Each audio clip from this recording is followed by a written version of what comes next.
पहले तीन ही टीमें होती थी सिकंदर, पाकिस्तान, इंडिया, श्रीलंका, इन तीनों में से कोई एक जीतती थी। लेकिन अब मज़े की बात यह है कि बाकी भी जो दो टीमें, अफ़गानिस्तान और बांग्लादेश, दोनों चलें अफगानिस्तान की इतनी अच्छी परफॉर्मेंस नहीं भी रही, लेकिन अब वो एक सीरियस कंटेंडर बन के सामने आ रहे हैं, which is good for Asian cricket. ये जो ग्रुप है ना, ये इस लिहाज से बड़ा इंटरेस्ट मज़े का है ना, बहुत मज़े का है। इसलिए कि इनमें से किसी एक ने कटना है और जो भी कटेगा, मैं हमेशा अफगानिस्तान को जो है ना मैं सपोर्ट कर रहा हूँ, फेवर करते हैं। हाँ, मैं फेवर कर रहा हूँ। लाइफ तो लेके आती है अफगानिस्तान की टीम। अभी तक वो कहते हैं ना, जीतने की आदत नहीं पड़ी है उन्हें। हमें चस्का नहीं याद लगा है 2004 के अंदर हम बांग्लादेश पाकिस्तान आई हुई थी, तो उस वक्त भी ये था, वो क्लोज जाते थे, हार जाते थे। हम उस वक्त भी ये कहते थे यार इनको आदत नहीं पड़ी। जब वो आदत पड़ी तो उन्होंने बड़ों बड़ों को लिटाया। तो ये अफगानिस्तान का भी यही है। अफगानिस्तान की टीम में वो जज्बा है। एक दफ़ा ये क्लिक कर गए ना किसी अच्छे बड़े मैच में, किसी बड़ी टीम को लपेट लिया इन्होंने, आप यकीन करें ये सबको तंग करेंगे। इनके पास बहुत ज़बरदस्त टैलेंट है। जिस तरह देखें आजकल का जो पाकिस्तान का टैलेंट है, एक ने बड़ी अच्छी दिलचस्प बात कही थी कि पाकिस्तान में पिछले ज़माने में ना जो नेट्स होते थे उसमें पंजाबी में सब बात करते थे। तो अभी वो कोई कह रहा था कि यार सब पश्तो में बात करते हैं वहाँ पे। That is a change. एक ऐसा वेन्यू है जहाँ पर दोनों के लिए कुछ ना कुछ है, पेसर्स के लिए भी, स्पिनर्स के लिए भी, और इनफैक्ट तीनों के लिए। बैट्समैन को भी मौका मिल जाता है। कभी कभार ऐसी होती है कंडीशन थोड़ी सी ज़्यादा ट्रिकी हो जाती हैं, बट ओवरऑल अच्छी क्रिकेट देखने को मिलती है हमें श्रीलंका में। देखिए, एक तो फॉर्मेट 50 ओवर्स है, यू नो, टफ होगा इन कंडीशंस के अंदर। एक तो स्वेटिंग बहुत ज़्यादा होती है, डिहाइड्रेट हो जाता है बंदा वहाँ पे, you know. You have to be uh very very fit, you know, उसके लिए खेलने के लिए 50 मेंटली आपको तैयार होना पड़ेगा। यहाँ पे एडवांटेज जो मैं अभी बात कर रहा था श्रीलंका को होगा, बिकॉज के बांग्लादेश में भी सिमिलर कंडीशन होती, पर इतना हब्स, इतनी डिहाइड्रेशन नहीं होती, इतने पसीने वहाँ निकलते, यू नो। तो यहाँ पे थोड़ा सा मुश्किल होगा, बांग्लादेश को यहाँ पे स्ट्रगल करना पड़ेगा इन कंडीशंस में। और जिस तरह आपने पिच की बात की, पिच में नेस्ली अक्सर हमने देखा है पॉइस्चर होता है। हम काफ़ी दफ़ा श्रीलंका गए, लो स्कोरिंग मैचेस हुए, लेकिन अभी रिसेंटली जो हमने क्रिकेट देखी है वहाँ पे अच्छी पिचेस बनी है इस दफ़ा। तो आई होप कि एक अच्छी पिच होगी। टॉस मैटर नहीं करेगा, कि टॉस मैटर नहीं करेगा तो अगेन मैं कहूँगा कि जो भी टीम यहाँ पे पहले बैटिंग करेगी उसके पास ज़्यादा चांस होगा। जैसे कल रज़ाक ने भी कहा था, रात में वाकई गेंद सीम होता है। Exactly. रात में इतना ईजी नहीं है रन्स बनाना, यू नो। तो जो भी सेकंड जिसकी भी बारी आएगी, अगर टोटल अच्छा लगा होगा बोर्ड के ऊपर, तो वो स्ट्रगल करेगा, उसको मुश्किल होगी। और फील्डिंग कंपैरिजन भी मैं करूँगा, तो फील्डिंग कंपैरिजन में भी मुझे श्रीलंका इन कंडीशन में वैसी वो फिट है, तो नज़र आता है कि एक अच्छी फील्डिंग साइड है। तो फील्डिंग भी बड़ा एक इम्पैक्ट क्रिएट करेगी इस मैच में। हम कंडीशंस की बात कर रहे हैं सिकंदर, तो T20 में हमने देखा है टीमें जब सेकंड बैटिंग करती हैं तो उनको आसान कंडीशंस मिलती हैं, अंडर लाइट्स आसान हो जाता है बैटिंग करना। लेकिन श्रीलंका में आप सेकंड बैटिंग में अंडर लाइट्स बैटिंग करने में थोड़ी सी दुश्वारी आपको का सामना करना पड़ता है। देखो, सबसे जो इम्पोर्टेंट बात है ना, जो अभी मोइन कर रहा था कि फिटनेस। इस वक्त जो प्लेयर की जो फिटनेस है ना, इतनी क्रिकेट हो रही है दुनिया भर में, आप खेलने जाते हैं तो मेरे ख्याल से सारे प्लेयरों का फोकस भी हो गया है कि वो फिट अपने आप को रखने का।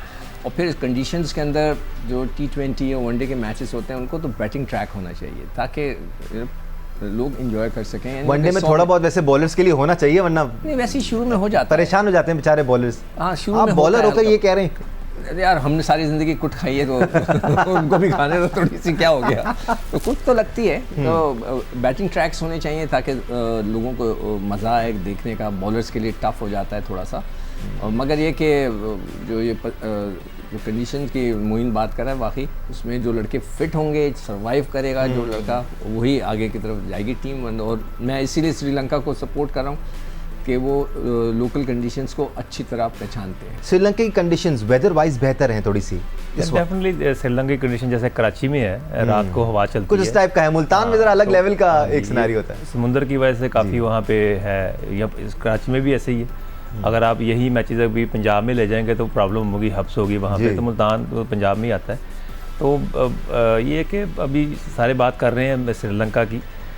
श्रीलंका की बहुत सी टीम, अभी जो लास्ट एशिया कप हुआ था शायद T20 था शायद। जी, T20। हाँ जी, तो T20 का फॉर्मेट थोड़ा डिफरेंट होता है। 50 ओवर में आप देखें पाकिस्तान ने भी वैसे ही खेला है। पहले 40-35 ओवर आपको नॉर्मल खेलना पड़ती है क्रिकेट, 4 या 5 की एवरेज से स्कोर करना पड़ता है। आखिरी 8 ओवर में पाकिस्तान ने 120 के रन के करीब बनाए, तो क्रिकेट वही आ जाती है। ये जो T20 है ये टेस्ट क्रिकेट से ही निकली हुई है, वनडे क्रिकेट से निकली हुई है। पर इसको एडजस्ट करना मेंटली तौर पे, एक प्लेयर T20 खेलता आ रहा है तो उसको एकदम से वनडे मैच खेलना पड़ जाए या टेस्ट मैच खेलना पड़ जाए तो थोड़ा सा फ़र्क आ जाता है। इसमें जान तो T20 में भी लगती है, पर वनडे में बिल्कुल टाइम से लगती है। जब आपको टाइम बहुत मिलता है आपके पास, 3.5 घंटे का प्ले जो है फील्ड पे रहना, बॉलिंग करना, फील्डिंग करना, तो बड़ा मुश्किल हो जाता है। आपकी फिटनेस का इम्तिहान होता है, आपके टेम्परामेंट का इम्तिहान होता है, आपकी स्किल्स का इम्तिहान होता है, खासतौर पर अगर बॉल मूव कर रही है, आपके अंदर एबिलिटी है या नहीं है पिच पे रुकने की। वनडे क्रिकेट में गेम थोड़ा सा नेक्स्ट लेवल पे आ जाता है, मोइन थोड़ा सा और ज़्यादा सीरियस हो जाती है। आपको टाइम मिलता है वनडे के अंदर, आप एक स्पेल आपका अच्छा नहीं, साथ साथ मैं चाहूँगा कि